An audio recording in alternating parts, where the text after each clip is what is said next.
나의 완벽한 비서 5화에서는 지훈과 은호가 깊숙이 감춰놨던 서로에 대한 감정이 술로 인해 겉으로 드러나는 에피소드를 그렸다. 잠에서 깬 지훈은 은호의 얼굴을 가까이 살펴보다 잘생겼다. 유은호라고 말을 했고 그런 그녀를 따뜻하게 받아주는 은호의 모습에서 두 사람의 특별한 감정이 묻어나왔다. 다음 날 아침 소파에서 홀로 눈을 뜬 지훈은 전날 밤의 기억이 꿈인지 현실인지 헷갈렸다. 은호가 회식 후 사무실에 다시 나오지 않았다고 했지만 지훈은 계속해서 그가 신경 쓰였다. 무의식적으로 그의 옆모습을 스케치하고 그와 가까워질 때마다 깜짝 놀라는 등 은호에 대한 감정으로 지훈은 혼란스러워했다. 급기야 은호와의 외근도 한사코 피하는 등 그녀는 은호에 대한 감정을 추스리지 못했다. 그러던 중 대표실에서 평소 은호의 휴대폰에 붙어있던 스티커를 발견한 지훈은 그가 전날 자신과 함께 있었다는 사실을 깨달았다. 그녀가 왜 기억 안 나는 척했어요? 라고 묻자 은호는 어디까지 기억했으면 좋겠어요?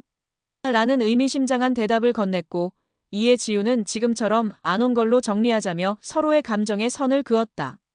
한편 은호는 딸 별이가 유치원 캠핑을 떠나면서 오랜만에 아이 없는 자유로운 불금을 맞이했지만 그의 유일한 계획은 지훈의 강연 자료 준비였다. 이를 안타깝게 여긴 미애가 피플즈 임원진 모임을 제안했고 은호는 자신의 집으로 초대했다. 그러나 은호가 필요 이상으로 신경 쓰였던 지훈은 그의 초대를 거절했다. 지훈은 퇴근 후 물만 가득한 냉장고를 열어보다 문득 은호의 집밥 해드리고 싶어요. 라는 말이 떠올라서 용기 내 그의 집을 찾아갔다. 하지만 모임이 취소되어 은호의 집에는 아무도 없었다. 은호는 다들 못 온다고 해서 아쉬웠는데 마침 잘 왔어요 라며 민망해하는 그녀를 위해 정성 가득한 요리를 했다.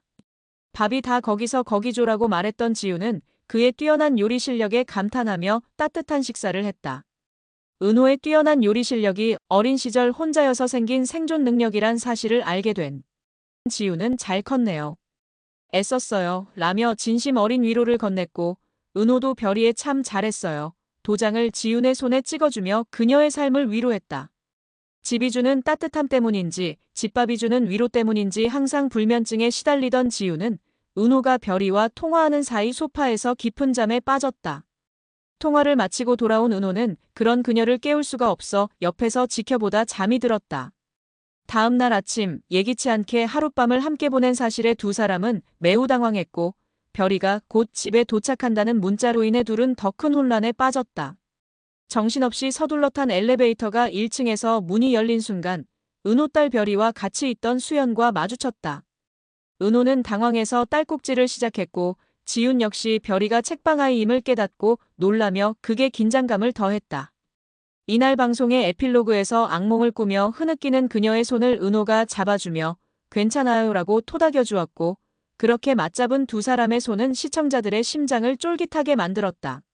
한편 피플즈가 경쟁사 커리어웨이에게 1순위 후보자를 빼앗기며 펼쳐지는 흥미로운 은둔 고수 찾기도 그려졌다.